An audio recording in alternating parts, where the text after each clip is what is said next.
Have you ever really stopped to think about, what we're truly capable of, these sort of undreamed of powers? Are they just stories, or is there maybe something more to it? Something sleeping inside us? It's a huge question, isn't it? It really pushes against how we normally see human potential. We Yeah. tend to think things are pretty fixed. Totally. And today, that's exactly what we're diving into. We've got two uh, really extraordinary accounts that challenge those limits. They touch on healing, energy, the mind, how it all connects to the physical world in ways we might not expect. And the sources themselves are fascinating. We have audio from like a decades long personal documentary journey. And then there's this detailed video, actual medical documentation, which is just, well, you have to hear about it. Right. So our mission today isn't just to, tell these cool stories. We want to try and unpack them a bit. Hmm. How did these things happen? What might they reveal about, well, about us? Maybe being well informed means being open to the extraordinary. Exactly. It's about looking at the evidence, even when it seems to defy our usual explanations. Okay, so let's get into it. Where should we start? Maybe with the first figure who really brought this idea of undreamed powers into the documentary. This man known as Dynamo Jack, DJ. Sounds good, yeah, DJ. The documentarian first bumped into him way back in the early 80s, in Java, actually, in a city there. Okay. And right away, he was kind of reclusive, didn't want his real name used or his address known. He just said he was a healer. A healer. Using what exactly? He said he directed energy, chi, he called it, that vital life force concept, from his own body into patients, sometimes with needles, sometimes just hands. Chi from his own body. Okay. Hmm. And this wasn't just some faint tingling, right? I heard it was powerful. Oh, incredibly powerful. He often needed a grounder. That was his term. Someone literally had to hold the patient's feet. To ground the energy. Yeah, to kind of dissipate it. Otherwise, it was too much. The documentarian's own brother, Lauren, experienced this back in I '87. mean, I remember reading that. He had an eye infection. A really bad one. And Lauren described getting really powerful electric shocks, said he couldn't control his body at all. Nothing like any acupuncture he'd ever had before, he said. Wow. Just from this guy directing energy. So where did DJ say this power came from? Was he born special? That's the interesting part. He said, no, it's meditation every day. Simple as that. He insisted it was all down to his daily practice. Part of an old tradition, he said, quite secretive. Yeah. And get this, even the audio equipment, the sound recorders, they picked up shocks too, just being near him. Seriously. Okay, that gives you a sense of the field he was generating. Meditation every day. It sounds almost too simple. Doesn't it? We look for complex answers, but he pointed to discipline. And it wasn't just healing, was it? There was that incident with the newspaper. Ah, yeah.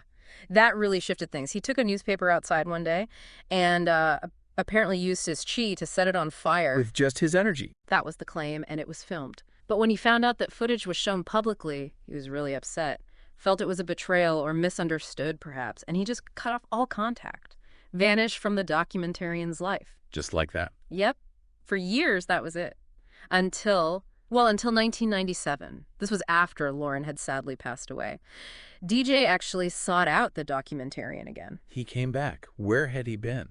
He said he'd just finished a 2-year deep meditation retreat, completely alone, deep in the jungles of Borneo. 2 years alone in Borneo. Wow. Okay. Why come back then? Well, he said something profound. He felt like history was moving on into great change, and the old wisdom was vanishing. That experience really changed his perspective. So he wanted to share it now. Exactly. He decided to allow more filming. He wanted to remind people, and these were his words, that we all have undreamed of powers sleeping within us. He kept insisting, he wasn't special, just his training was special. Training to wake those powers up. It's almost like a mission then, to preserve this vanishing wisdom by demonstrating it. It feels that way. And his control over the chi, it was apparently very fine-tuned. He could adjust the intensity like a dimmer switch. Causing those uncontrollable responses you mentioned? Yes, inpatients and the grounders. The cameraman, Joe, apparently struggled like mad just to stay in contact. The energy was pushing him away so forcefully. Pushing him. Yeah.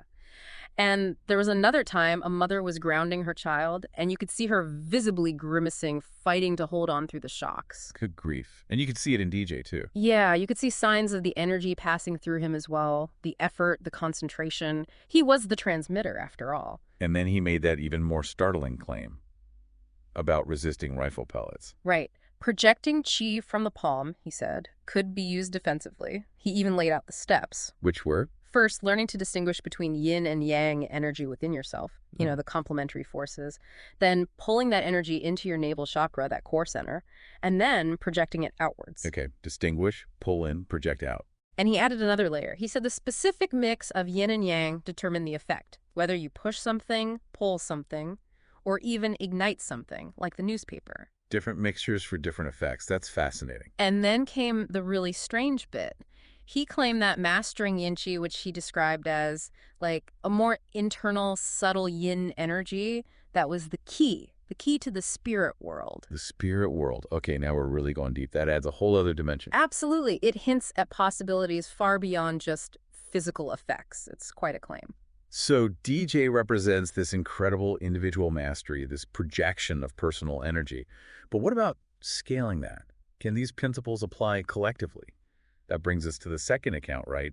The hospital in Beijing. Exactly. It's like moving from one person projecting energy to a group, sort of creating a healing field through collective feeling, like a feeling-based prayer almost. A lost mode of prayer, as some call it, moving from theory to practice. And this footage from the late 90s, it shows just that.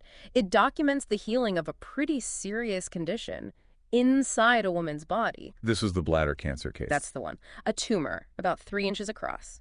And crucially, Western medicine had deemed it inoperable. She had very few conventional options left. So she turned to this place in Beijing, a medicineless hospital. Right. A place known for focusing on, let's say, non-conventional approaches, energy work, internal cultivation, alongside lifestyle changes. It was her last resort, really. What did they do first? Just jump into the energy work? No, the first steps were more holistic. They taught her different ways to live, basically. Life-affirming practices, specific breathing techniques, changes in diet, gentle movements, things to stimulate her own energy centers and strengthen her body before the main event. Preparing her system. Okay. And the main event, that's what was caught on video. Precisely. So Yeah. picture this. The woman is there, she's fully awake, fully conscious, and importantly, she believes in the process. An ultrasound technician is running the wand over her lower abdomen, and the image is up on a split screen. One side shows a freeze frame of the tumor as it was initially for reference. The other side is showing the live, real-time ultrasound image. Got it. So you can see any changes instantly. Exactly. And then behind her, there are 3 practitioners standing there. And they're working with the energy in her body, yes, but the key thing is they're working with the feelings inside themselves. The feelings in their own bodies. Yeah. Not just sending good vibes. It's more specific than that. They were trained for this. Their technique involved chanting a word, a specific word they'd all agreed on beforehand. What was the word for? It was chosen to help them generate and hold a very specific feeling. The feeling that she was already healed. The chant basically meant already healed, already done. So they weren't focusing on the cancer itself, like fighting it. No, quite the opposite. They weren't sending energy at the tumor saying, go away, bad cancer. They were embodying the feeling, the reality of being in the presence of a woman who was already whole, already healed, fully capable. They were creating that state within themselves. And what happened? This is the truly mind-bending part. As they focused on generating that feeling, reinforced by the chant, the tumor, visible on the real-time ultrasound screen, it just starts to shrink. Shrank. It disappears completely in less than 3 minutes. Wait, less than 3 minutes. Real time. Not sped up. Real time, no time lapse. You see it dissolve on the screen.